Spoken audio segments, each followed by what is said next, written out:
59 years ago, a 5-year-old boy vanished right in front of his own home in Illinois, disappearing without a trace, leaving his family devastated, and a community stunned by an inexplicable horror. Authorities suspected a man driving a green truck.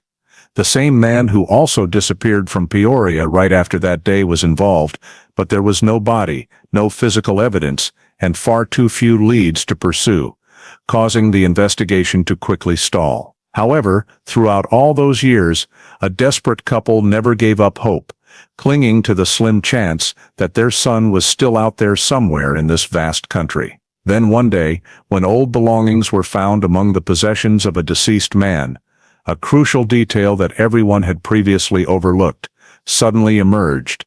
A detail powerful enough to change the entire case and shock everyone involved in a way no one could have imagined. Before diving into this shocking story, let us know where you're watching from. And if you enjoy the video, don't forget to hit subscribe. In 1967, many small communities in Illinois maintained a quiet, trusting way of life with almost no significant concerns about serious crime. Children were often allowed to play outside in the yard without constant supervision, and families in the neighborhood knew each other well enough to share watching duties when needed. The Brooks family, Michael, Elaine, and their 5-year-old son Daniel, lived in just such a neighborhood. Their routine was stable, with regular work schedules, and Daniel had the habit of playing in the front yard every afternoon within a few houses' range. Usually accompanied by his neighbor friend Marjorie Hale, 7 years old, whom he was close to, because she lived nearby and had a similar schedule. In the week leading up to the incident, several residents in the area noted the repeated appearance of an old green truck parked at the end of the street. The truck changed positions from day to day, but made no noise or overt behavior that warranted an official report, so residents simply regarded it as a meaningless presence or a visitor's vehicle stopping by someone in the area. On October 12, 1967, Michael was in the garage working on unfinished tasks. Elaine was cleaning in the kitchen and did not leave the house. Daniel and Marjorie were playing catch and tag in the front driveway. A man appeared near the junction between the driveway and the curb, standing a few meters from the children. Later witnesses noted that this person was only there for a very short time, between approximately 3:18 p.m. and 3:22 p.m. Marjorie turned into the yard to retrieve a fallen toy, and when she returned, Daniel was no longer in his previous position. The girl assumed Daniel had run to the other side of the driveway, so she circled around both sides but couldn't find him. Michael was called by Marjorie and immediately left the garage. Elaine heard the call and ran out. The family conducted a spontaneous search within a few minutes, checking the backyard, the adjacent lot, the neighbor's house, the spots where Daniel usually hid to play, and the nearby street up to the first intersection. Michael went door to door calling into nearby yards. Elaine ran along the sidewalk, looking for signs of movement, and Marjorie pointed out the last position where she had seen Daniel. No footprints, dropped items, sounds, or any clear indicators were noted. After about 12-15 minutes of fruitless searching and no determination of Daniel's direction, the family agreed that the situation was beyond their ability to handle alone and decided to contact the police to report him missing. The Brooks family's report was forwarded to the Peoria County Patrol Unit in the late afternoon, triggering the standard child missing person intake procedure at the time. The 2 nearest patrol officers were dispatched to the address within minutes. Upon arrival, they conducted a quick verification by asking the parents to describe the last time Daniel was seen, the interval during which supervision was interrupted, the clothes the boy was wearing, and every detail of what had happened in the preceding 15-20 minutes. The young witness, Marjorie, was asked a series of basic questions to confirm where she had been standing, the direction Daniel ran when he left her sight, and the appearance of the strange man she mentioned. The officers recorded her statement but did not yet assess its accuracy due to the witness's age. After verification, the patrol team marked the last known position where Daniel was seen at the edge of the driveway bordering the curb, where the truck had often parked. establishing a central reference point for the search perimeter. A 200-meter radius around it was divided into three main directions: the street running along the neighborhood, the backyards of the 5 adjacent houses, and the low-lying strip leading toward the main road shoulder. One officer conducted a quick perimeter sweep to check for the possibility that Daniel had wandered off.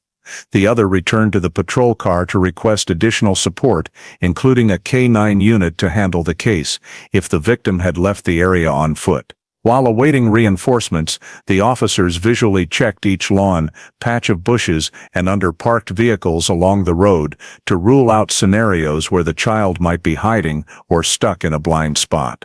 There were no skid marks, no dropped items, or sounds suggesting an accident. The extremely short time frame of the disappearance made the possibility of him leaving on his own inconsistent with Daniel's age. When the support team arrived, the surrounding area was expanded in a circular search pattern from the inside out. Rear doors of neighboring houses were requested to be opened for quick checks. The time frame provided by the family showed that Daniel lost contact in only about 3-4 minutes, coinciding exactly with when Marjorie looked away, a window sufficient for a vehicle to stop, approach, and depart without drawing attention in a normally quiet neighborhood. The K-9 unit was deployed shortly after, starting the track from the last point where Daniel was seen, but the scent quickly led straight to the edge of the road, precisely where the strange truck had appeared, then vanished completely. This heightened suspicion that the boy had been removed from the area by motor vehicle. Based on the combination of factors, the extremely short disappearance window, the victim's young age, the presence of the strange man, and the K-9 results, the patrol team made a preliminary assessment that the case had gone beyond a simple lost child scenario and was highly likely an abduction. They immediately requested more personnel, reported to the detective level, and established a control perimeter to preserve any potential evidence before the area could be disturbed. From this assessment, the patrol force shifted to a more tightly organized close-range search, dividing teams by sector to fully cover the immediate crime scene area within the smallest possible radius. The first team was assigned to sweep the front of the Brooks house and adjacent properties, focusing on the driveway, lawns, and any gaps where a vehicle could briefly stop unnoticed, moving in a line formation to ensure no small details like dropped objects or ground marks were missed. The second team checked the rear area, including the extended backyards of the 5 adjacent houses, wooden fences, porches, trash bin areas, and the low-lying land near the drainage ditch. Officers went through each back gate, notified homeowners, and conducted visual surveys of every spot where a small child might get stuck or hide. The third team was sent to the vacant lot at the end of the row, where there was tall grass and a small path leading to the main road. They used flashlights, marking sticks, and maintained standard search spacing to avoid missing areas under tree canopies or behind mounds. In parallel with the 3 teams, the K-9 unit resumed from the last seen position in Part 2, using clothing from the family for the dog to scent.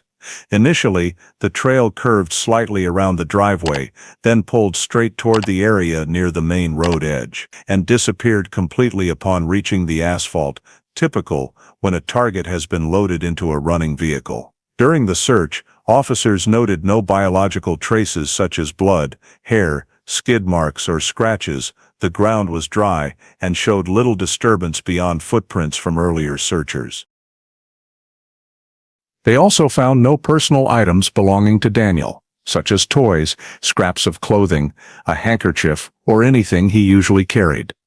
This was immediately cross-checked with the family to rule out oversight in the initial check. In the backyards of adjacent houses, the search team inspected each garage and shed, requesting owners to open doors to check corners, storage bins, high shelves, and places a small child could crawl into. Resident cooperation allowed faster expansion, but still yielded no relevant findings. At the vacant lot at the end of the row, the third team confirmed the path had no drag marks, no fresh tire impressions, or unusual grass changes. They also checked the drainage ditch, but the water was only lightly flowing with no foreign objects. When the three teams reconvened to report, the entire close-range area had been swept twice with full coverage. During the compilation of search results, the most striking factor remained the K9 losing the scent completely at the road edge, exactly where witnesses in Part 1 had seen a green truck appear multiple days earlier. With Daniel's loss of contact, lasting only a few minutes, and no evidence suggesting he left the area on foot, the operational team unanimously concluded that it was highly likely the victim had been removed from the scene by motor vehicle. This conclusion was recorded in the field report and became the foundation for moving to the next investigative phase. Right after completing the close-range sweep and determining that no physical traces directly related to Daniel had been recovered, the patrol force shifted focus to collecting initial statements from residents or those present in the neighborhood around the time of the incident. The goal was to build an initial witness data set for later analysis. A total of 8 witnesses were approached within a few houses, the resident across from the Brooks driveway, 2 households in the same row, 1 person walking a dog past during the suspect time frame, and 3 individuals working outdoors near the street entrance, where the strange truck had appeared. Officers conducted on-site interviews, recording observation times, description details, and each witness's level of certainty, while also asking witnesses to indicate their exact positions or movements for later spatial cross-referencing. The first group of witnesses provided information on the strange vehicle. A woman living opposite the Brooks driveway said she saw a green truck parked in the same spot that morning, but she couldn't identify the make or license plate.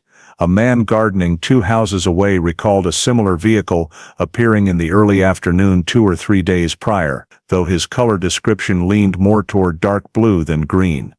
Another witness at the corner said he only saw a dark-colored vehicle, but couldn't specify the exact shade due to sun glare. Regarding the description of the suspicious man, statements continued to show inconsistency. The first witness described him as tall, thin, wearing a light-colored jacket and a hat, standing briefly near the curb. The second thought the man he saw was stockier and dressed in dark clothing. The third, the dog walker, only vaguely recalled a figure standing near the truck in the afternoon, but couldn't see the face clearly. When officers asked for more specifics on age or distinguishing features, most witnesses couldn't provide clear enough data since they hadn't paid close attention at the time. In addition to the vehicle and suspect, police recorded some information related to unusual sounds or behavior. One resident reported hearing a louder than normal vehicle door slam between about 3:15 and 3:20, a time matching Daniel's disappearance window.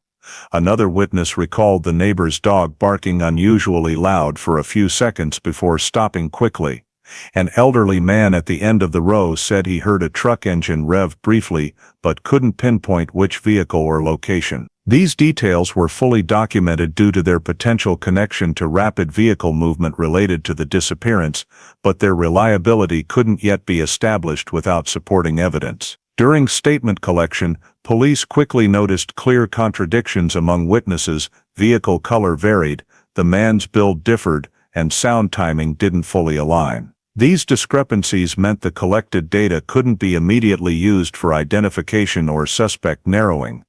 Officers noted the level of inconsistency in the report to avoid premature hypotheses. Young witnesses like Marjorie had their statements recorded but annotated with low reliability notes due to perception and situational stress. To preserve the original integrity of the statements, police recorded each description verbatim without editing and required witnesses to sign confirmation of the provided information.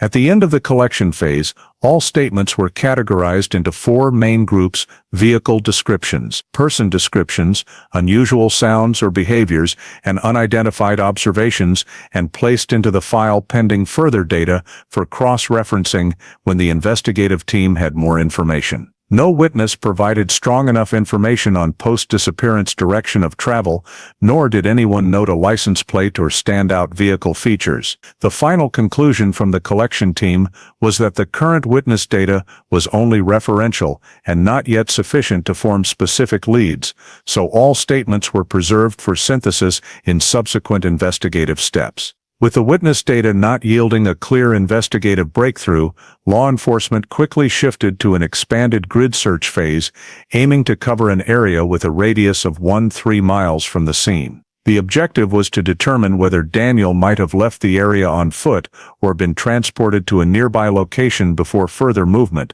Police mapped the area, dividing it into clearly bounded grid cells and organizing search teams into parallel lines, ensuring no low-lying terrain, dense brush, residential edges, or overlap between teams was missed. A temporary command post was set up at the entrance to the Brooks property driveway, from where coordinating officers assigned tasks to each unit.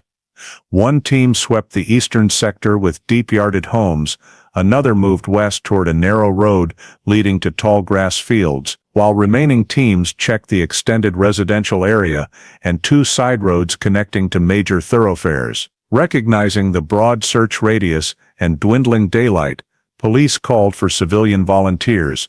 Many neighborhood residents joined, accelerating the grid sweep and allowing official personnel to focus on more complex areas such as brush strips, vacant lots, and long drainage ditches along the residential perimeter. Search teams advanced in horizontal lines, maintaining even spacing to avoid missing concealed spots, with each group having a member marking the path to prevent overlap or gaps in the grid. During the northern sector sweep, the third team discovered the first piece of evidence, a small fragment of light gray fabric, suspected of being stained with motor oil or industrial grime. The fabric piece was located at the edge of a grassy area, more than 1 mile from Daniel's last known position. Police photographed it, sealed it, placed it in an evidence bag, and recorded the discovery coordinates for cross-referencing with the overall search map. However, at the time of recovery, it could not be determined whether the fabric was directly related to the disappearance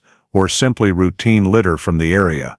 Thus it was classified only as potential evidence. Aside from this fabric fragment, no other dropped items, such as clothing, toys, papers, or signs of a small child passing through, were recovered by any team. The ground was dry and firm, showing no clear footprints. The shoe impressions recorded were mostly from residents and search personnel. In the western field area, tall grass reduced visibility but showed no unusual trampling. There were no large clearings or torn grass paths, indicating a child had run through. In the eastern sector, garages and backyards of homes more than a mile from the scene were quickly checked with permission, but no signs of Daniel's movement were found. Search teams also inspected all shoulders of roads leading to the main thoroughfare for skid marks or dropped items, but results remained negative. As late afternoon arrived, fading light made many locations difficult to observe, especially those under tree canopies or uneven terrain. Police used handheld flashlights and patrol car-mounted lights, but nighttime visibility in 1967 remained limited and could not guarantee high accuracy for deeper searching. Additionally, the number of civilian volunteers decreased after dark, making it difficult to maintain the grid formation. After assessing the situation, command decided to halt further expansion during the night to avoid contaminating potential evidence or creating confusion in tracks, while also ensuring the safety of volunteer teams. Completed search areas were marked as finished on the map, and inaccessible nighttime zones were prioritized for the following morning's plan. The overall results of the expanded grid search showed no footprints, dropped items, or any direct indicators related to Daniel beyond the suspected oil-stained fabric fragment.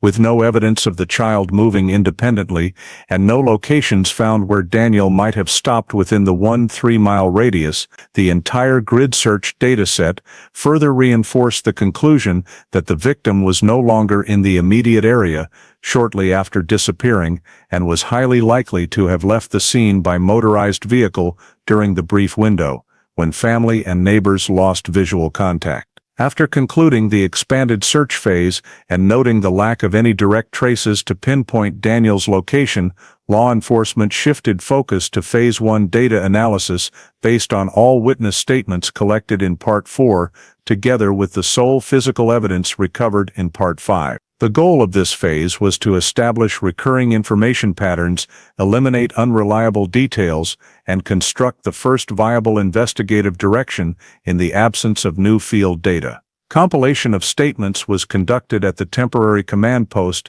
by laying out all interview transcripts in chronological order of receipt and by witness observation position. The 8 statements were grouped into 3 categories: vehicle descriptions, person descriptions, and unusual sounds behaviors. Officers reviewed each statement to confirm alignment with the time frame of Daniel's disappearance and cross-checked observation positions to exclude descriptions beyond reasonable line of sight. In the initial screening, 3 statements were discarded for failing time criteria.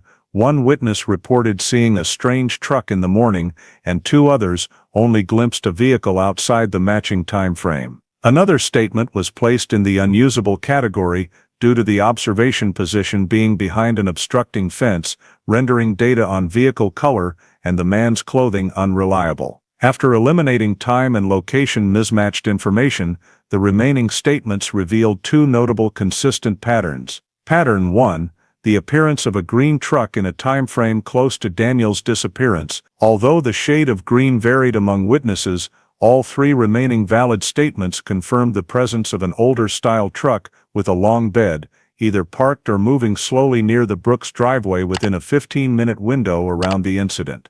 Pattern 2, most witnesses described the man appearing near the driveway as wearing a hat, though the hat type was not clearly identified.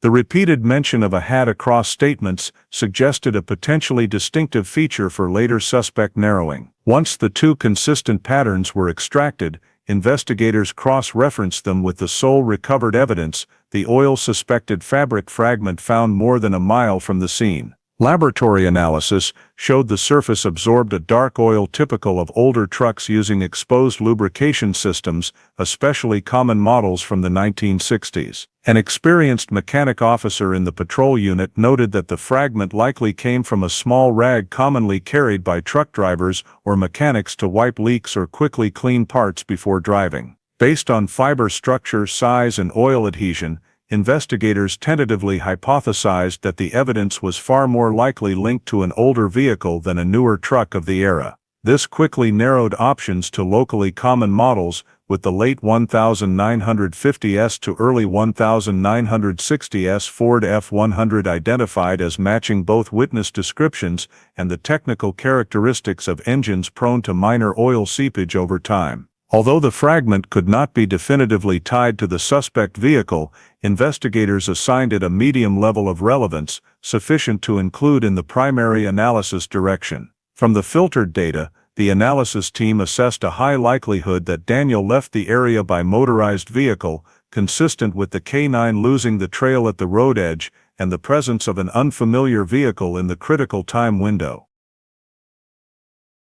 The converging elements, green truck, hat-wearing man, and oil-stained evidence, remain the only sufficiently reliable points amid an otherwise contradictory witness dataset. From this, the operational meeting concluded that the most logical investigative path was not pursuing Daniel's pedestrian traces, but instead focusing on tracing, vetting, and eliminating green truck owners in the area first. To proceed systematically, investigators proposed compiling a list of all green trucks in Peoria, Knox, and Tazewell counties, cross-referencing registration records, residential addresses, and owners' travel history while comparing against scene descriptions. Upon completion of the Phase 1 analysis summary and its transfer to the Vehicle Investigation Subgroup, the case's first formal primary investigative direction took shape.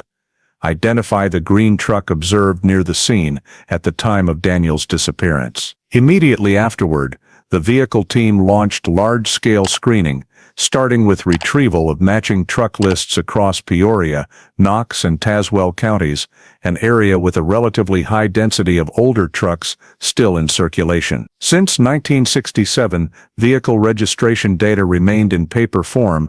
The lookup required many hours of manual inventory and cross-checking each county's registration ledgers against annual circulation lists. From brand and color truck catalogs, officers filtered for green Ford F-100S, a popular line in the region due to low cost and ease of repair. Initial compilation showed more than 350 green Ford F-100S registered in the 3 counties over the prior 2 years, including personal, small business, and agricultural vehicles. This unexpectedly large number forced further narrowing using operational and usage criteria to identify vehicles plausibly present near the Brooks neighborhood on the date of the disappearance. The first screening round eliminated all business vehicles with fixed routes, such as delivery trucks on set schedules or farm service vehicles operating solely on owned land.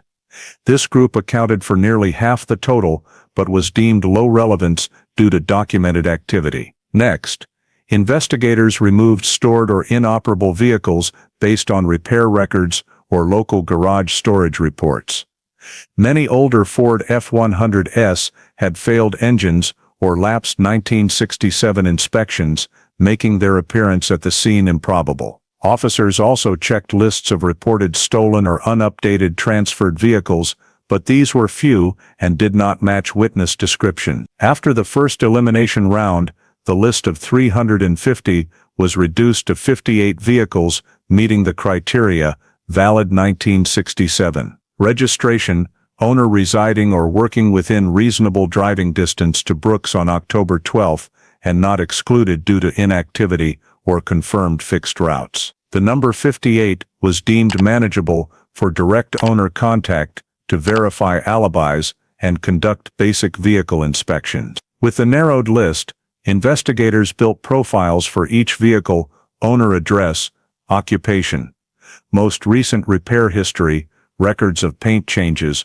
or bed modifications, and other details potentially relevant to witness descriptions, such as habitual hat wearing or presence in the area during similar timeframes. These data were cross-referenced against Daniel's disappearance window to establish interview priority levels and organize the most efficient contact plan. Although vehicle records of the era had many gaps due to infrequent mandatory updates, especially for private sales or trades, investigators maximized verifiable information through local repair shops, familiar gas stations, and county tax records. Among the 58 owners slated for interview, some were assigned higher priority based on geographic proximity to the scene or documented presence in the Brooks neighborhood in the weeks prior. Additionally, investigators noted that a proportion of owners belonged to non-fixed labor or constantly mobile occupations, increasing the chance they could have been in the area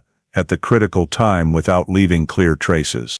The list of 58 was handed to the witness and potential suspect contact team while being fed back to the analysis group to prepare alibi comparison forms, note risk points, and assess match levels with witness descriptions. The Phase 1 vehicle screening concluded, with all data systematized and consolidated into the central case file, laying the foundation for direct interviews, evaluation of owner statements' reliability, and determination of whether any green Ford F-100 in the group aligned with the route, timing, and features observed by witnesses on the afternoon of October 12, 1967. The list of 58 vehicle owners officially became the investigative focus for the next phase, shifting the approach to vehicle-based tracing rather than on-scene traces, which had yielded no further results after hours of searching. With the list of 58 owners of green Ford F-100 trucks already identified in the previous phase, the investigative team proceeded to the suspect screening step by conducting basic interviews with each vehicle owner to check alibis, verify the level of involvement, and detect any unusual signs that might be connected to the disappearance. The interviews followed the same set of questions where the owner was during the time frame of 15 o'clock, 15:30 on October 12, 1967.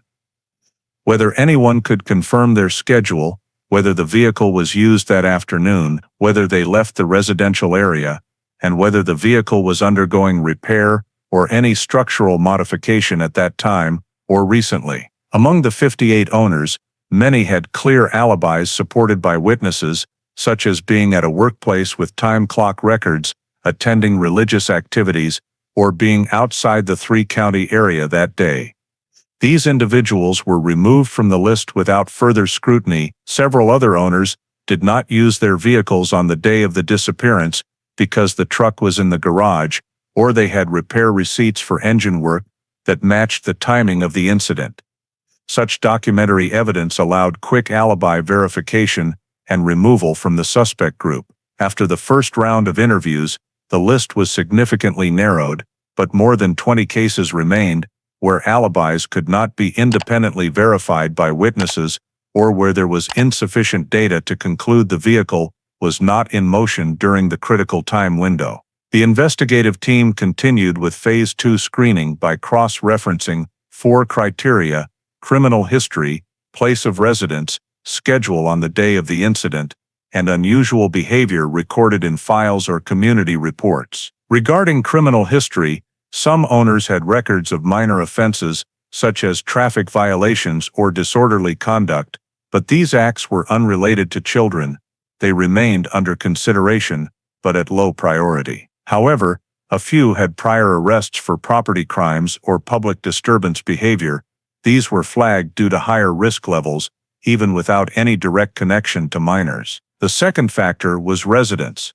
Owners living within a 5-mile radius of the Brooks home were given higher priority, especially those who frequently passed through the neighborhood or worked at nearby facilities. The investigative team created movement maps based on each owner's residence and usual routes to assess the likelihood of their presence near the scene at the time of the disappearance. The third factor, the schedule on October 12, 1967, was examined more closely for cases lacking independent verification. Owners who claimed to have been at home, out alone, or out for a while, without witnesses or documentation, were placed in the follow-up group. This category made up the largest portion of the remaining cases. The final factor was unusual behavior.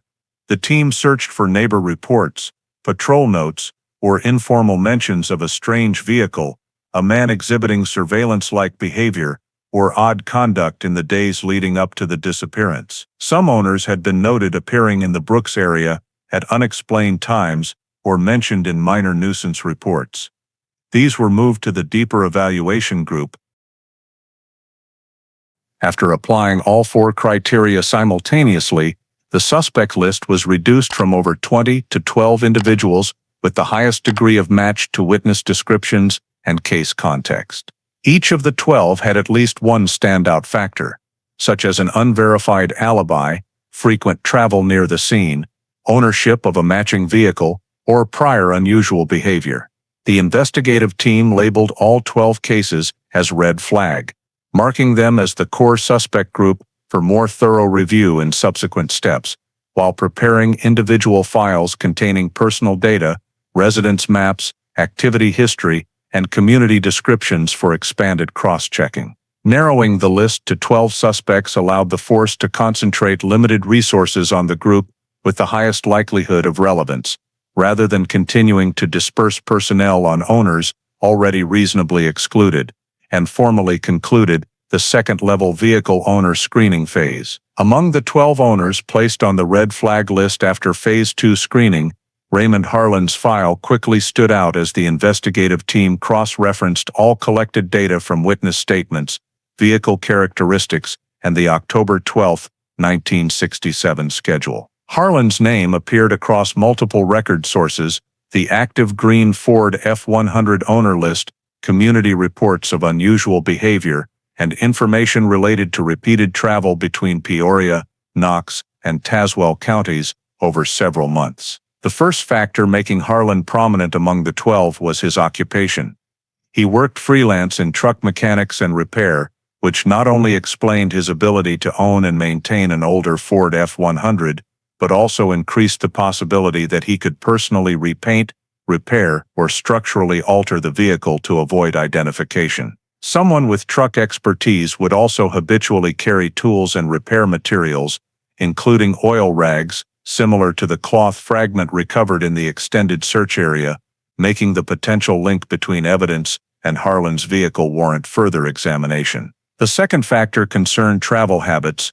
Unlike many owners with fixed routes or limited activity areas, Harlan was documented as frequently appearing far from his primary residence, sometimes in two locations dozens of miles apart on the same day. This fit mobile mechanic work, but raised questions due to the difficulty of verifying alibis for someone with an irregular schedule. When the team examined October 12, 1967 specifically, the day Daniel disappeared, they found more than a 1-hour gap in Harlan's schedule with no evidence or witnesses to confirm his whereabouts. In his interview record, Harlan stated only that he went out to pick up some tools that afternoon, but provided no specific location or verifiable person. The gap aligned with the time frame of Daniel's disappearance, resulting in his file being marked with a higher risk level than the remaining suspects. The third factor involved the vehicle. Harlan's green Ford F-100 matched approximately 70% of the description provided by multiple witnesses, including similar paint color, bed style, and signs of prior repairs that could cause uneven paint, aligning with slight inconsistencies in witnesses' color descriptions. Minor modifications to the tailgate and bed edges that Harlan had made a few months earlier could also explain variations in how witnesses recalled the vehicle's shape. Although not a perfect match, Harlan's truck was the only one among the 12, with multiple points of correspondence to the field description. The fourth factor came from community reports. 2 residents had noted a strange man in the area before the disappearance, with a physical build somewhat consistent with Harlan and wearing a dark-colored hat, a detail that recurred in earlier witness statements. Although insufficient to confirm identity, it created an unusually high level of coincidence compared to other suspects. When synthesizing all information, mechanical occupation, access to an older truck, unverified schedule gap, matching vehicle, and previously recorded unusual behavior, the investigative team concluded that Raymond Harlan's file held the highest priority within the red flag group.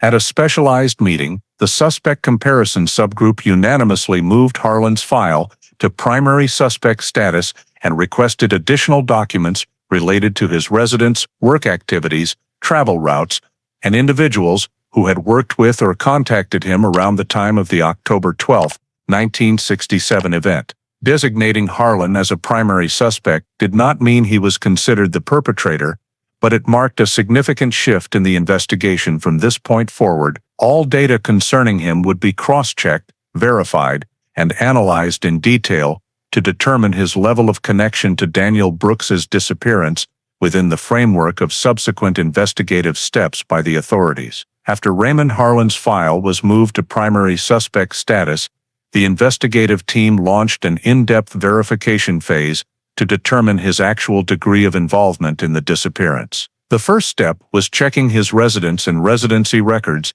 His registered address was on the western edge of Peoria, in an area of small homes built in the 1940s where residents frequently changed and records were not rigorously updated. Officers noted that Harlan's house was rented without a formal contract, making it difficult to trace previous occupants or co-residents. Neighbors knew him as living alone, rarely interacting, and occasionally leaving in the evening to pick up repair jobs or deliver tools to acquaintances. Residency records also showed that before 1967, Harlan had moved 3 times in 2 years, each move only a few miles apart, consistent with the mobility of freelance mechanics, but complicating timeline tracing. The team next cross-checked Harlan's work schedule in the period before and after October 12, 1967.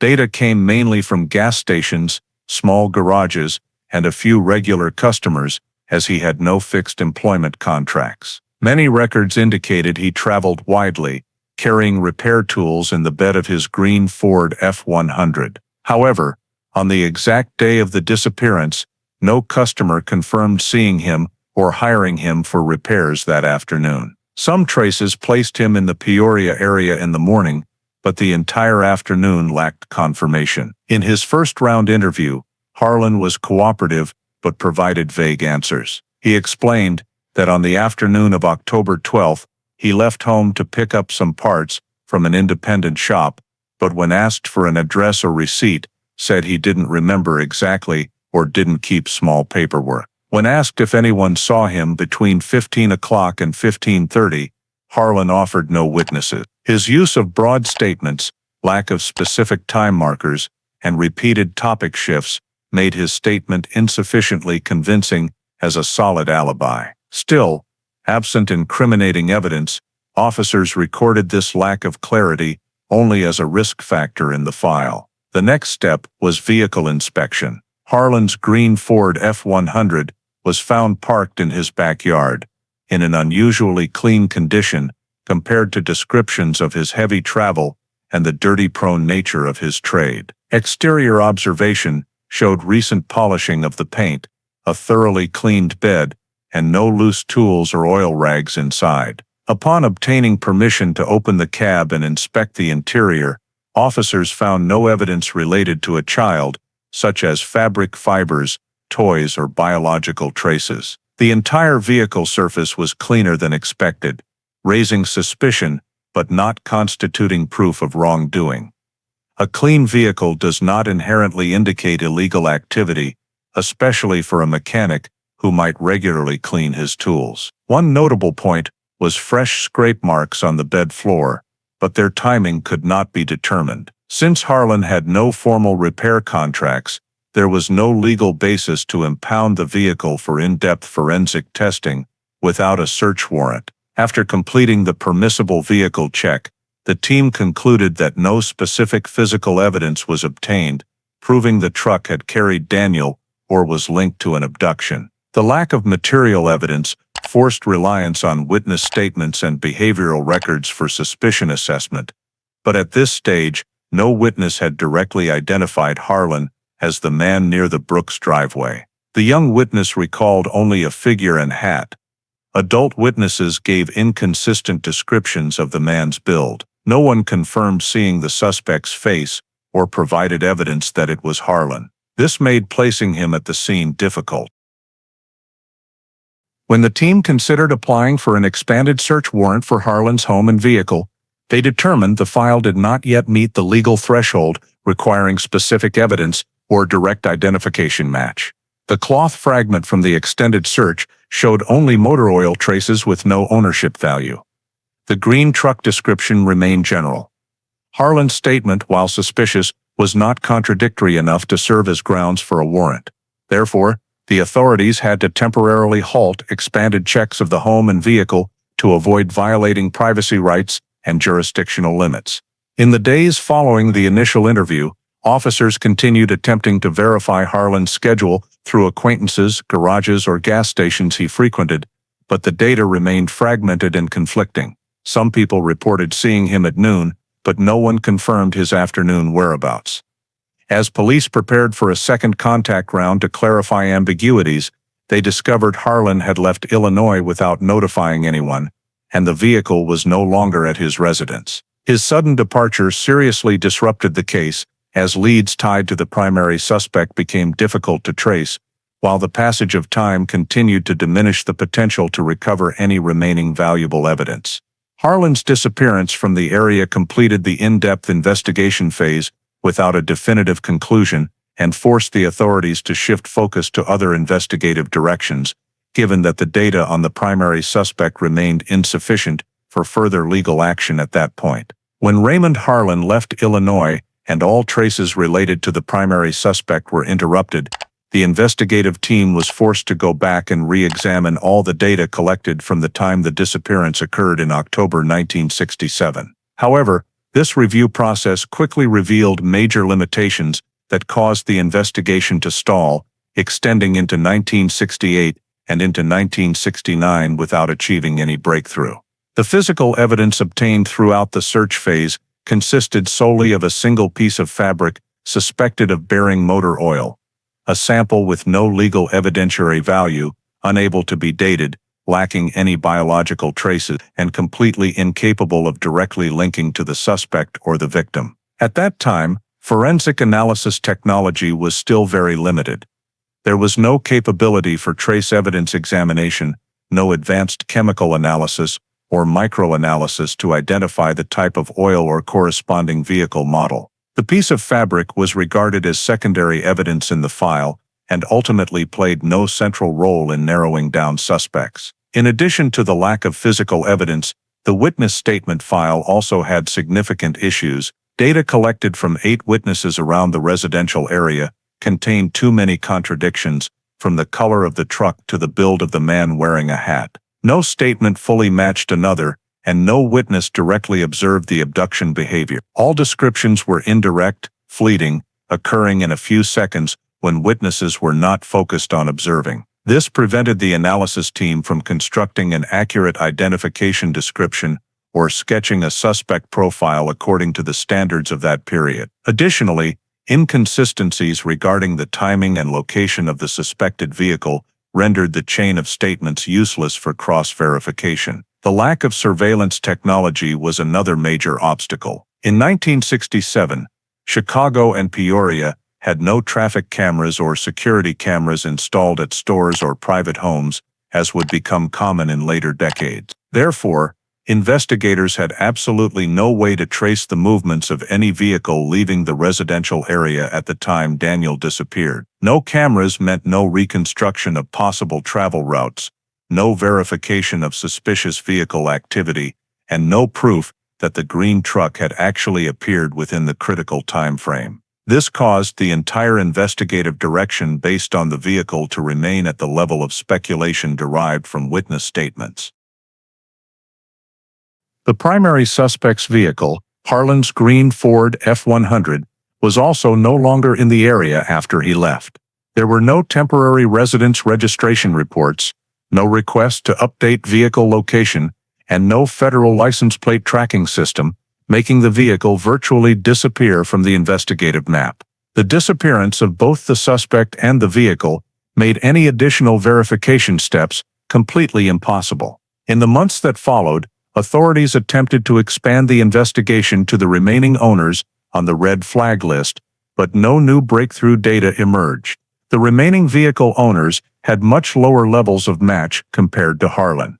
Most had relatively solid alibis or showed no unusual signs in statements or residency history. After completing the second round of review, the entire suspect list was narrowed to the point where no one remained eligible for in-depth investigation without new evidence or statements. During the expanded investigation into 1968, police received many tips, but most were false leads or confusions with other children. Some residents believed they saw Daniel in nearby towns, but upon verification, all were unrelated. A few anonymous letters sent to the police station claimed to have information, but the content was vague or contained meaningless threats and could not be used. Tip calls appeared at the end of 1967 and early 1968, but all failed to provide new data. Investigators also considered the possibility that Daniel wandered off and had an accident, but no body, clothing, or any traces were found within a radius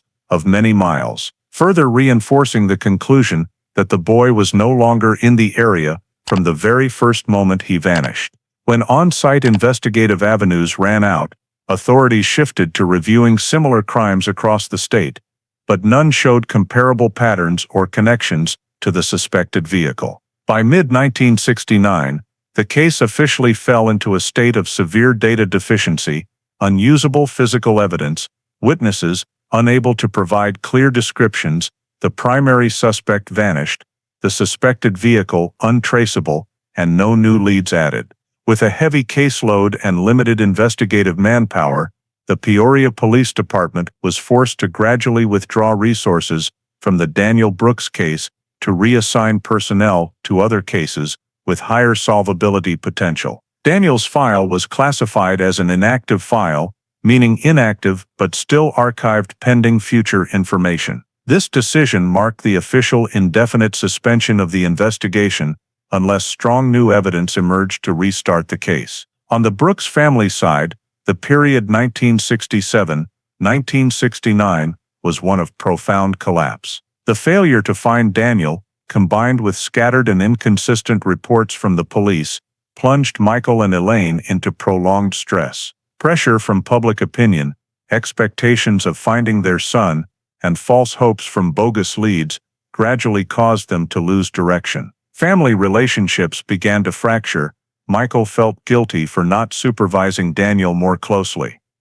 Elaine withdrew, limiting contact with neighbors and acquaintances. Differences in how they coped with the loss made communication increasingly difficult. By the end of 1969, the family was nearly exhausted both psychologically and financially after months of being unable to return to normal life. In the many years that followed, no new elements appeared to change the investigative direction. No additional witnesses, no one identifying the suspect, no matching vehicle discovered, and no one arrested or further questioned. The media occasionally revisited the case during local cold case roundups, but produced no substantial progress. From an initially heavily mobilized disappearance case in the early days, the Daniel Brooks case gradually became a classic cold case, lacking evidence, lacking witnesses, lacking surveillance technology, and lacking any surprising element that could reopen the file. By the end of 1969,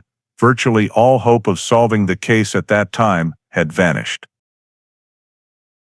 By 1978, more than a decade after the Daniel Brooks case was moved to inactive status, the Peoria Police Department conducted a routine review of cold cases and assigned several prominent files to veteran detectives for reassessment of reinvestigation potential.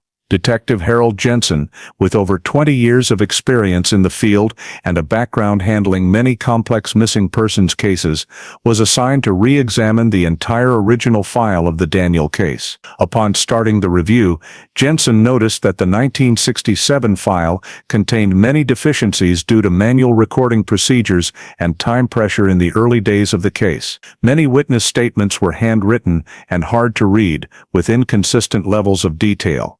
Some witness interview sheets lacked times or clear observation positions. Several scene notes were duplicated, while some original pages were out of order due to copying and archiving processes. Jensen flagged items lacking information, such as statements from 2 adult witnesses not cross-checked, K-9 reports not clearly documenting scent loss direction, or the suspected vehicle description not standardized in a single form. When reconstructing the timeline, he realized that the initial investigative teams had prioritized expanding the search rather than focusing early on witness data analysis, leading to many key time points being recorded only indirectly and lacking sufficient accuracy to reconstruct the suspected vehicle's movement route. After clarifying the gaps in the recording chain, Jensen moved on to reassessing the narrowed suspect list from 1967. From the group of 12 vehicle owners in the red flag category, he reviewed personal records, distance from residences to the scene, vehicle activity levels, and schedule verification possibilities. Even after many years, Jensen still recognized Raymond Harlan as the strongest suspect, unproven alibi, a long gap in his schedule on October 12, 1967, community described unusual behavior, and ownership of a green Ford F-100 matching witness descriptions. The remaining suspects had either been eliminated by additional alibi verification or lacked any factor surpassing the level of fit shown in Harlan's file. Therefore, Jensen marked Harlan as the priority subject for rechecking first, if approachable. However, when searching for Harlan's post-1967 residence and movement records, Jensen discovered a critical issue: all data on his current residence was gone. Harlan left no new administrative address, no tax records, no work permits or vehicle registrations in any neighboring county. His departure from Illinois at the end of 1967 had already made traces faint early in the case, and by 1978, the lack of administrative data made tracing nearly impossible. Jensen tried contacting several garages where Harlan had worked short-term, but former owners either didn't remember clearly or confirmed that Harlan had only appeared briefly before disappearing completely. No one knew where he had gone. The investigative team also checked neighboring states' records through the limited data exchange system of the time, but found no matching personal records for Harlan, suggesting he may have changed residence without updating records or left the formal labor system. In this context, although Jensen recognized Harlan's high likelihood of involvement, he also understood that no tools available in 1978 allowed effective expansion of the investigation. Forensic analysis technology had not advanced dramatically. There was no forensic basis to re-examine the collected fabric piece, no trace comparison technology, no surveillance cameras to reconstruct the scene, and no federal database system for tracking by biological traces or automatic identification. The Daniel Brooks case, despite Jensen's thorough review, still lacked new data strong enough to restart active investigation. After completing the evaluation report, Jensen noted that the case still had many unresolved points, but no operational or technological basis to expand the investigation at that time, and the file was returned to inactive status, awaiting future conditions that might change the case's course.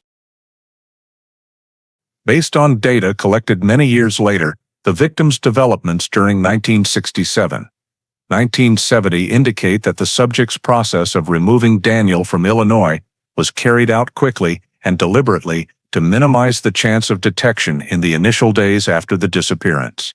After vanishing from the driveway, Daniel was placed in the truck and left the Brooks residential area almost immediately. The K-9 losing the scent at the roadside and the lack of biological traces at the scene reinforced the assumption that Daniel was only near the abduction point for a very short time. Based on indirect records compiled many years later, the initial movement route was determined to be northwest, leaving Peoria County in under an hour. This aligned with the 1967 situation when inter-county vehicle control was very limited, with no fixed checkpoints, no traffic cameras, and no widespread missing child alert procedures.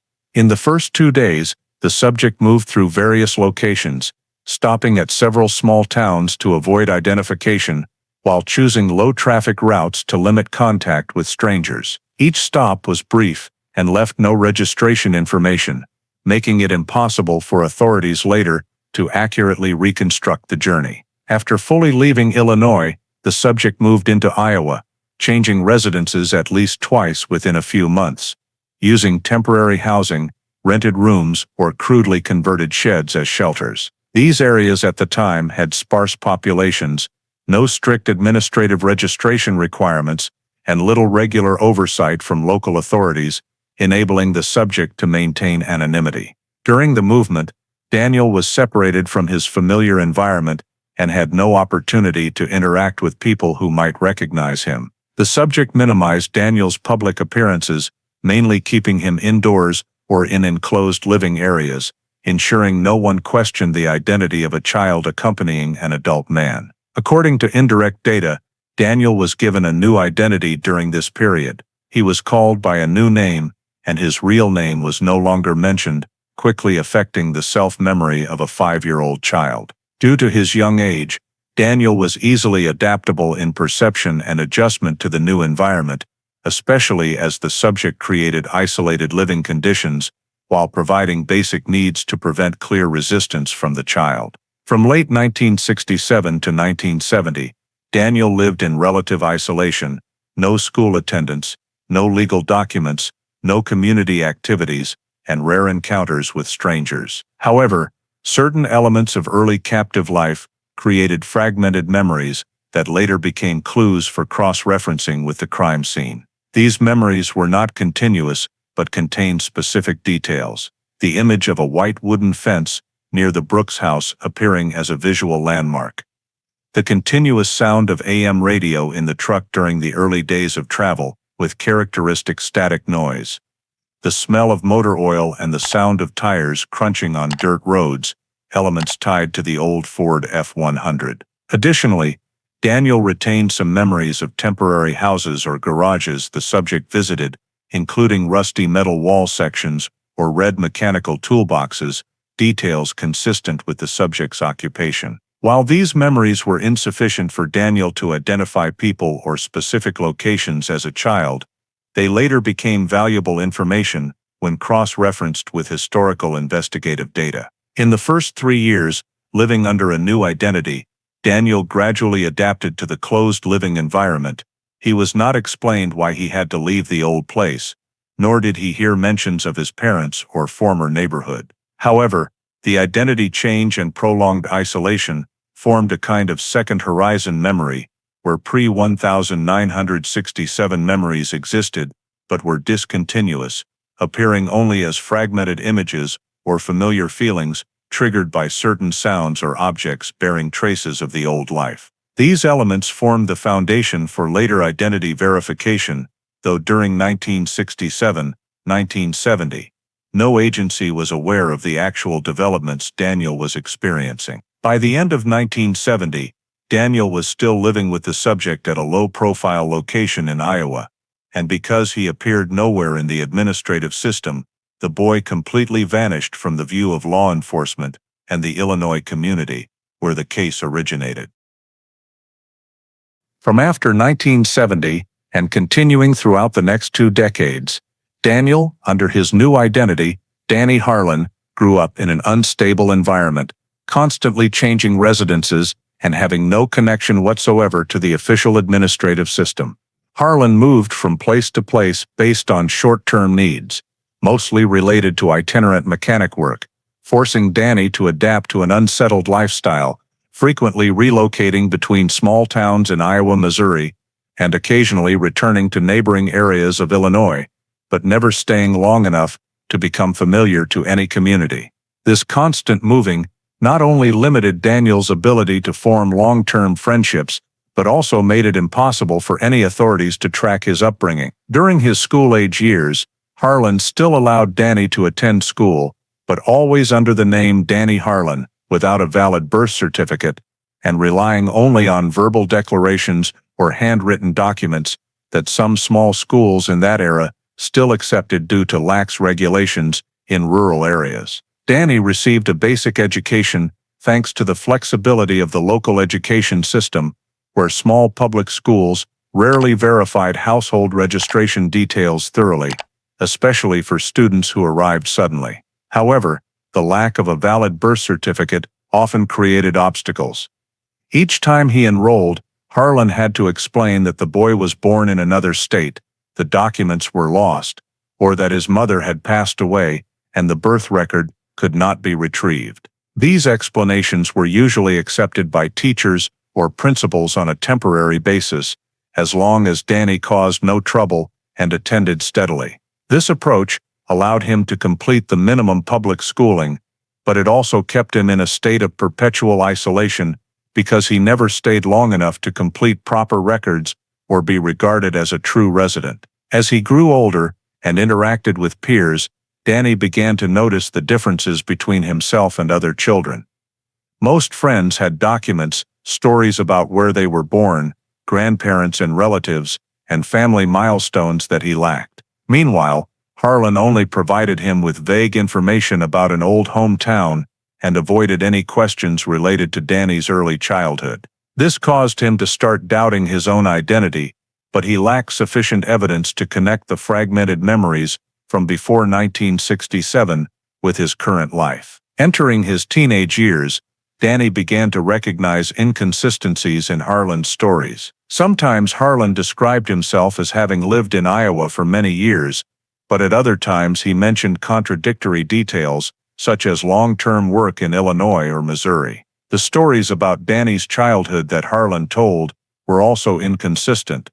At times he said Danny's mother had died when he was very young, but when asked again, he would say she left or didn't want to raise the child. These inconsistencies accumulated over time, making Danny increasingly feel a large void in his understanding of his own origins. Still, he had no way to verify anything, as there was no birth certificate, no photos, no documents from before 1967, and no one other than Harlan had known him during that period. By age 16, Danny wanted part-time jobs, but continued to face identity issues. Some employers required identification or proof of birthplace, which he did not have. Harlan explained that they would work cash only no records needed, and quickly introduced him to informal jobs, such as car washing, shop assisting in mechanics, or temporary loading/unloading.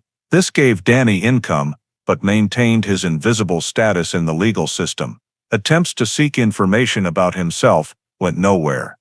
Whenever Danny pressed deeper, Harlan immediately changed the subject or became irritated, saying he was overthinking it. Living alone with one person for so long and lacking community interaction made it hard for Danny to distinguish between suspicion and objective reality. Many times he tried to recall his childhood, but could only find disjointed images, radio static in a truck, the smell of motor oil, a white fence, a small road leading to an old house, fragments that lacked structure to form complete memories.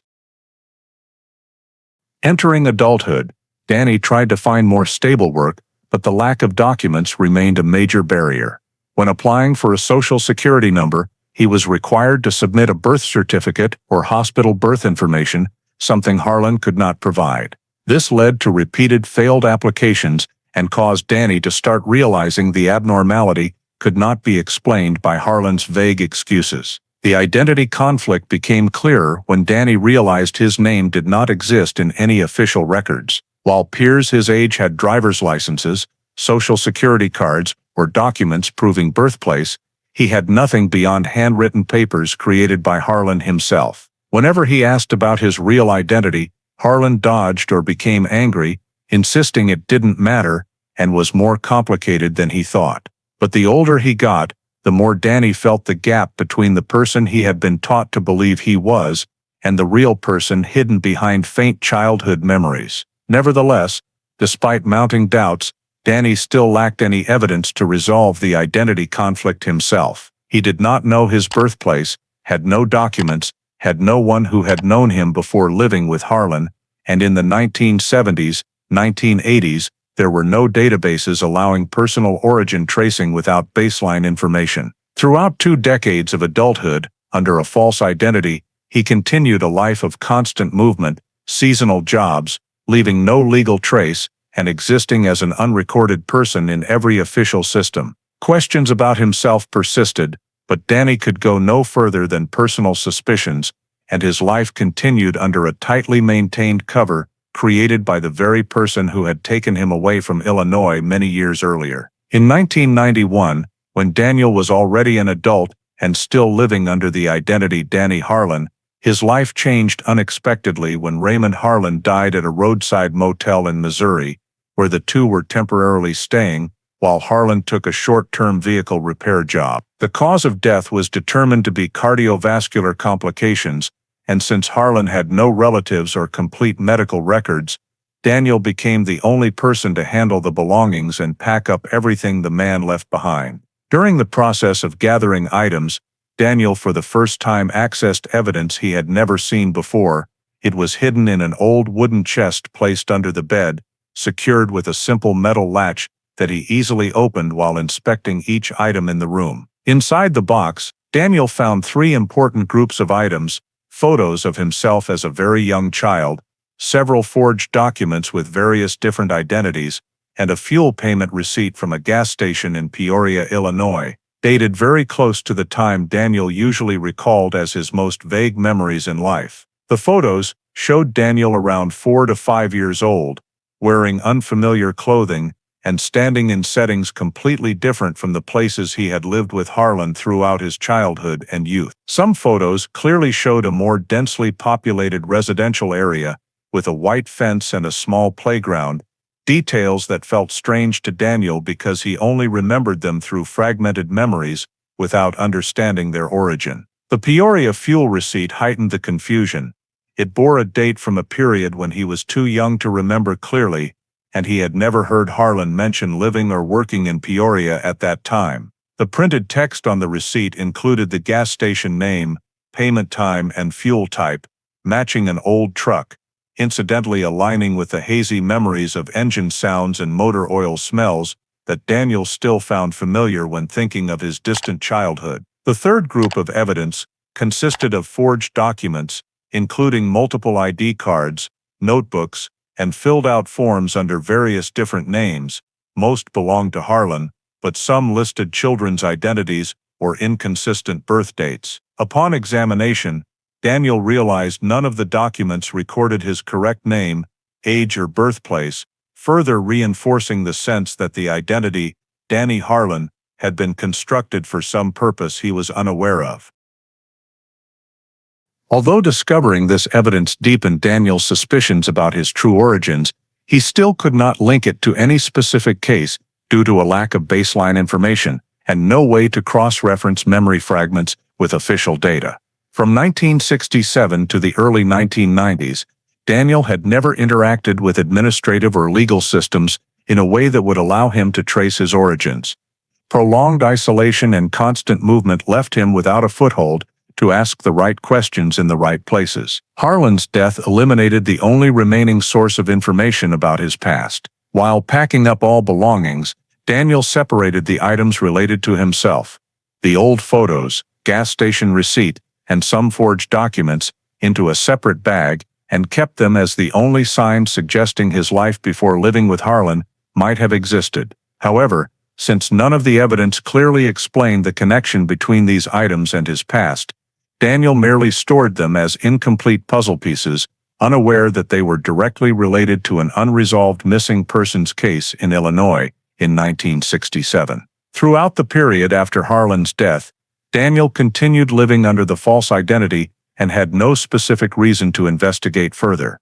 But the evidence he found in the Missouri room became the first important data hinting at a link between him and his earlier life, even though in 1991, he still could not grasp their meaning or the role they might play in resolving his long-standing questions about his origins. In 2000, nearly a decade after Harlan's death, Daniel decided for the first time to attempt obtaining official legal documents to stabilize his life, since he was no longer forced to move constantly as he had been while living with Harlan. When submitting applications for a social security number and new identification, the authorities required Daniel to provide a DNA sample because his personal records contained no valid documents, no birth certificate, or proof of birthplace. This was an enhanced verification procedure for cases with vague background information, applied more widely after the 1990s when the CODIS system began linking data across states. Daniel agreed to submit the sample,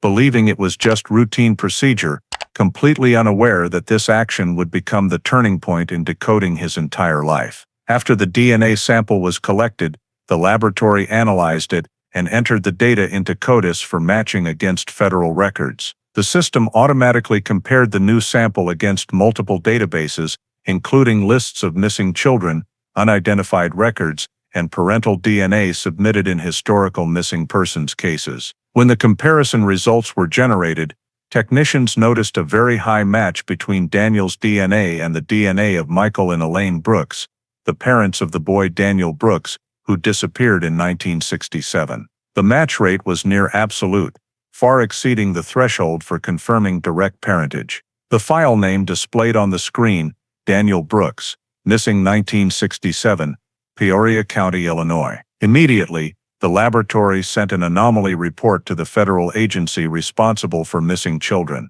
This match was assessed as a particularly significant lead because the new DNA sample matched a 33-year-old record from one of Illinois' longest unresolved missing persons cases. After internal verification between departments, the case was escalated to the National Crime Information Center, where specialists promptly contacted the Peoria Police Department to confirm background information and review the original 1967 missing persons file. Upon comparison, they found that elements in the old file, age, date of disappearance, initial description, all aligned with the possibility that Daniel was still alive and now an adult. This was the first time since 1969 that the case had received new legally valuable data, and the first time authorities had scientific evidence confirming that Daniel had not died during the period he went missing.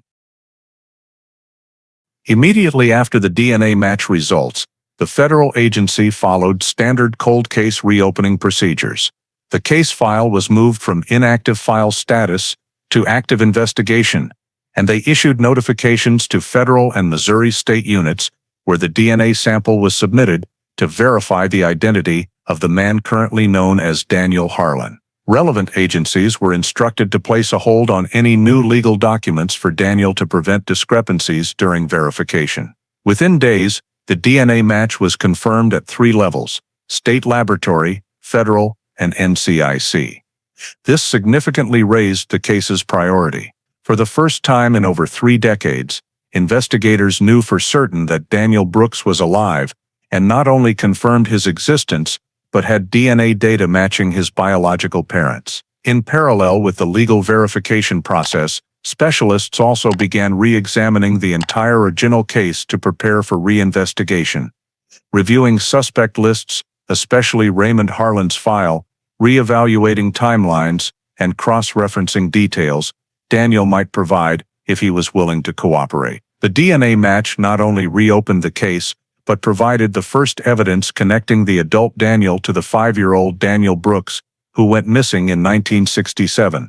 Something no technology in previous decades could have achieved. This information marked a major turning point, shifting the case from a 33-year cold case status to an active investigation phase under direct federal agency involvement. After confirming the DNA match and officially reopening the Daniel Brooks case file, modern investigative forces began the process of fully reconstructing the entire case by applying forensic technologies, analysis tools, and data systems that were completely unavailable in the 1960s. The first step was digitizing the entire original file: witness statements, crime scene sketches, K-9 reports, suspect lists, and documents related to the green Ford F-100 truck. Data analysts used timeline reconstruction software to pinpoint critical time windows from the last sighting of Daniel to the moment authorities received the report. Errors in the original records, which had previously disrupted the initial investigation,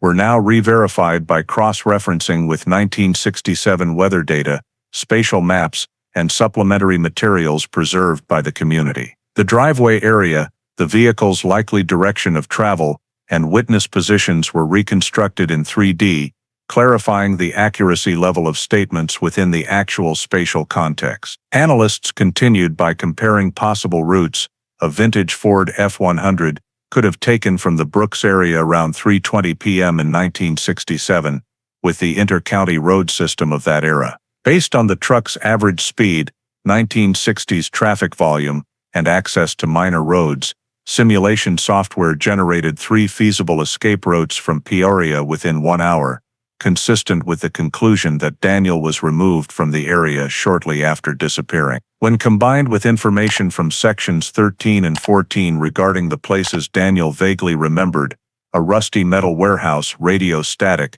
the smell of motor oil, the analysis team noticed significant alignment with routes. A mechanic like Harlan would likely choose, avoiding main highways, frequently passing independent repair shops, stopping in sparsely populated towns with small garages or day rental warehouses. These data further reinforced the assessment of Harlan's movement pattern in the early phase of the abduction. A crucial part of the modern reinvestigation was analyzing the evidence Daniel retained after Harlan's death in 1991. Forensic specialists examined old photographs, a Peoria gas station receipt, and fake documents using high-resolution scanning technology. The gas station receipt yielded particularly valuable results. The station code, fuel type, and print timestamp perfectly matched a facility that existed in Peoria in 1967, precisely within the timeframe of Daniel's disappearance. This provided proof that Harlan was present in the crime scene area with a matching vehicle during the critical window, something 1967 investigators could not confirm, due to the lack of storage and cross-referencing technology.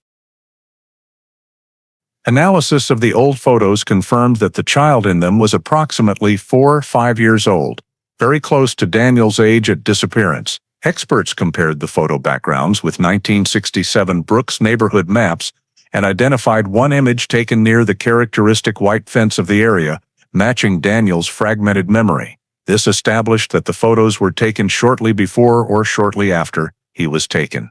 Regarding the fake documents, the analysis team discovered at least 3 identity sets created by Harlan between 1967 and 1970, one of which listed a birth date for Daniel close to the Brooks records.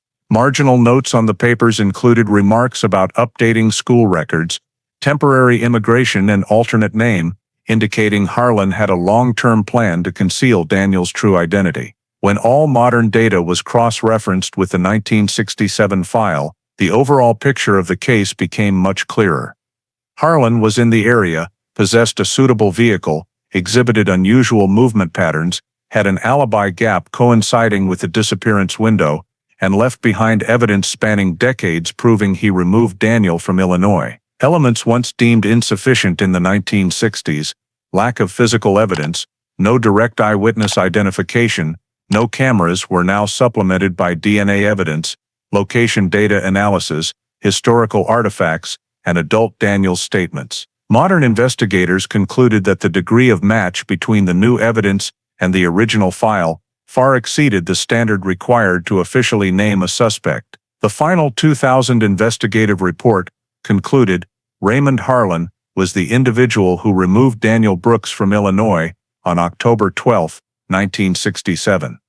In conduct consistent with child abduction, interstate transport, and prolonged identity concealment spanning over 3 decades. The case file was fully reconstructed, presenting the complete sequence of events from Daniel leaving the driveway to being transported across multiple states, living under a false identity, and re-emerging thanks to modern DNA technology. This was the first time in 33 years the case had a complete legal interpretation based on scientific evidence rather than speculation, while laying the foundation for subsequent steps regarding Daniel's identity and the legal social consequences of the decoded disappearance after more than 3 decades. Immediately after the modern re-investigation solidified all evidence, indicating that Danny Harlan was in fact Daniel Brooks, the child missing since 1967.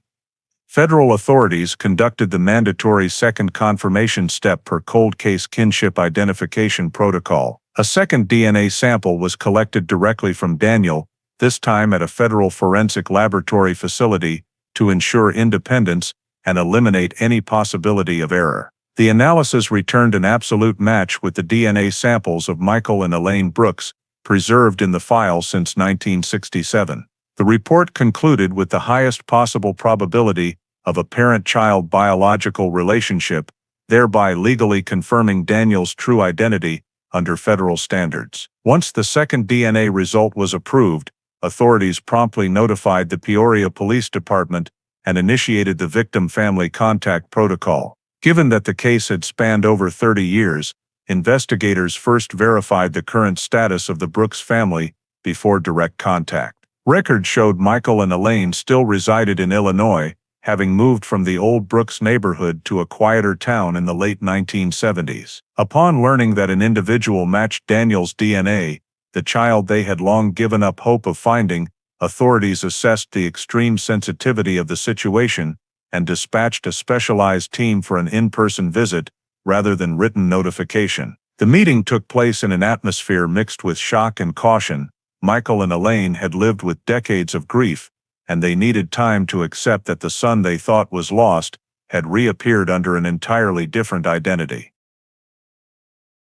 When authorities presented the DNA results along with a summary of the investigation, both fell into near disbelief, yet the details in the file, the disappearance date, childhood description, genetic markers, were undeniable. After the family agreed to proceed with reunification procedures, authorities arranged the first meeting between Daniel and his biological parents in a controlled environment, supported by psychologists and investigators. At the meeting, Daniel brought the evidence bag he had kept since 1991, the childhood photos, the Peoria gas station receipt, and the fake documents left by Harlan. When Michael and Elaine recognized the shirt in one photo as the item they had bought Daniel for his 4th birthday, the emotions pent up for 33 years shattered the initial caution. These seemingly small details became the first bridge between adult Daniel and the child of long ago. Memory cross-referencing continued over multiple subsequent sessions. Daniel described the white fence he remembered in fragments. The family confirmed it was their 1967 home fence. Daniel recounted the radio static sound in the truck. Michael explained that the Brooks area often had poor AM radio reception, especially in the afternoon. Daniel recalled the smell of motor oil and old garages where he stayed as a young child, details that perfectly aligned with Raymond Harlan's occupational history and movement pattern.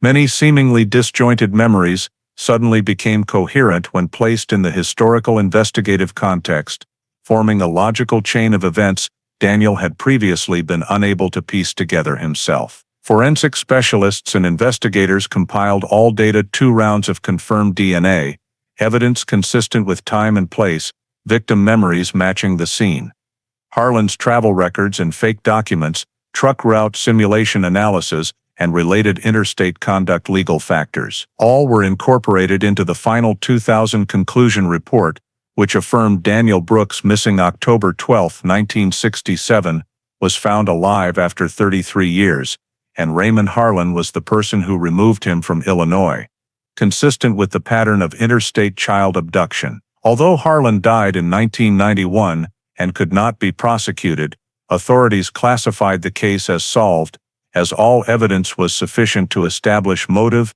method, and perpetrator. After the conclusion was announced, the Daniel Brooks case file was closed as a resolved cold case, one of the rare instances where a disappearance, spanning over 3 decades, resulted in the victim being found alive. The reunification process continued over many months.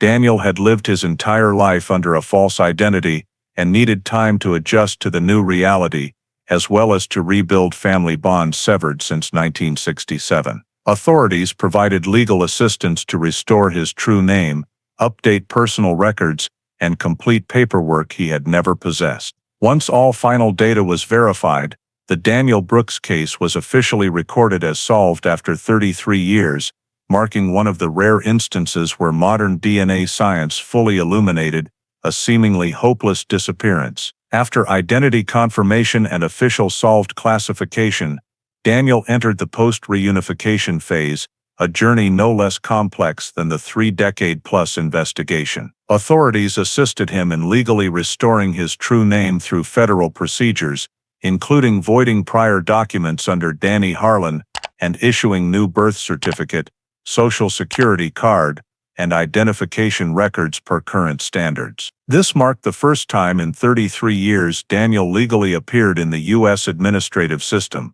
Rebuilding a legal identity required adaptation to many practical aspects, declaring true place of birth, updating health records, adding profiles to federal and state agencies, and addressing the consequences of an adult lacking any prior civil history. Alongside the legal process, the Brooks family spent months re-establishing a relationship broken since 1967. Daniel, now a man in his 30s, had to learn to reconnect with biological parents who had aged considerably through years of loss. The difference between a 5-year-old child and the returning adult meant integration could not happen overnight. They needed time to share memories, rebuild trust, and adjust to new family roles. Elaine often told Daniel about his Peoria childhood that he no longer clearly remembered, while Michael tried to help him connect the fragmented memories that had haunted him for years. For the community, especially Peoria residents, the resolution of the case after more than 3 decades had profound impact. Many who witnessed the original 1967 search now had their own families. They recalled the helplessness of the era's system, lacking technology, missing child alert protocols, and federal coordination. News of Daniel being alive brought relief, but also raised questions about other disappearances from that period. How many similar cases remain unsolved due to the absence of modern forensic tools? For law enforcement, the case outcome became a prominent demonstration of DNA technology's value in solving cold cases. Before 2000, Daniel's file was merely a case lacking evidence, inconsistent statements, and no living suspect to pursue. The ability of DNA to link an adult living under a false identity to a 33-year-old missing child file set a new standard for federal investigations. Thereafter, many procedures were improved, requiring DNA collection from victims' families in missing persons cases, building a unified federal database, and implementing automated cross-referencing between undocumented adults and historical missing children. However, even with the case legally resolved, several questions remain unanswered definitively. First, why was Raymond Harlan in Peoria on October 12, 1967? Occupational records show he frequently traveled between several states, but no document confirms specific work in Peoria before Daniel's disappearance. His presence at the exact time, place, with suitable vehicle and behavior matching abduction patterns remains a mystery in the overall picture. Second, did Harlan act alone or with accomplices? No direct evidence indicates others' involvement, but the interstate movement pattern, ability to maintain Daniel's false identity long-term, and lack of traces over many years led investigators to question whether a small support network may have existed that Harlan relied on in the initial escape phase. Third, was Daniel the only victim? The discovery of multiple conflicting fake documents in Harlan's possessions suggests he may have prepared or used alternate identities for others, but no evidence confirms these related to additional victims. Nevertheless, authorities kept the file open to this possibility, as Harlan's behavioral pattern did not rule out the potential abduction or attempted abduction of other children. Beyond the unresolved questions, the Daniel Brooks case stands as a textbook example of how DNA technology has fundamentally transformed cold case solvability. Cases once deemed hopeless, data deficient, or inaccessible now have renewed potential through nationwide DNA matching, combined with modern analysis tools and digitized records. Daniel's case clearly demonstrates that time is no longer an absolute barrier in criminal investigations.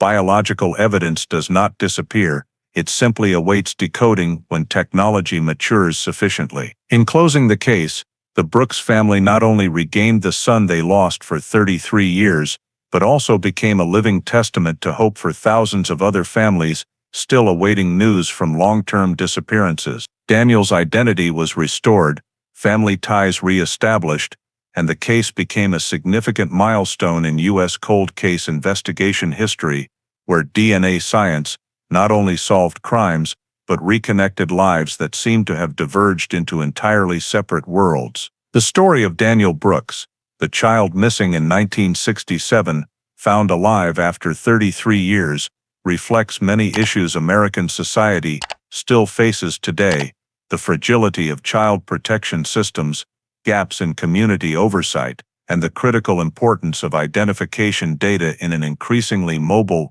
and complex society. Daniel's case shows that just a few minutes of inattention, combined with the appearance of a purposeful stranger, can cause a child to vanish completely from family and legal view. Even with today's advanced technology, abductions and disappearances still occur. Therefore, families must remain more vigilant in supervising young children, especially in everyday areas like driveways, backyards, or parks, places that feel safe but still carry risks. The case also highlights the long-term harm of lacking identification data. Daniel lived over 3 decades without documents, unprotected by any system. This reminds parents and educational institutions of the importance of ensuring young children have complete legal paperwork, while encouraging social organizations to pay attention to invisible individuals, those who exist in communities but appear in no records. Another key lesson is the power of DNA technology. In this story, it was not eyewitness testimony or crime scene evidence, but DNA that brought Daniel back to his biological parents. This underscores that modern scientific support, especially national programs like CODIS, is an indispensable tool for resolving decades-old mysteries. It encourages today's society to support safe, transparent DNA collection and storage to aid in locating missing persons and protecting communities. Finally, Daniel's journey reminds us that persistence by family, investigators, and science can bring hope even to stories long thought closed. Thank you for following the entire journey of solving the Daniel Brooks case. A story that demonstrates the power of hope and justice is never too late. If you'd like to see more cold cases reinvestigated using modern technology, Please subscribe to the channel and see you in the next video.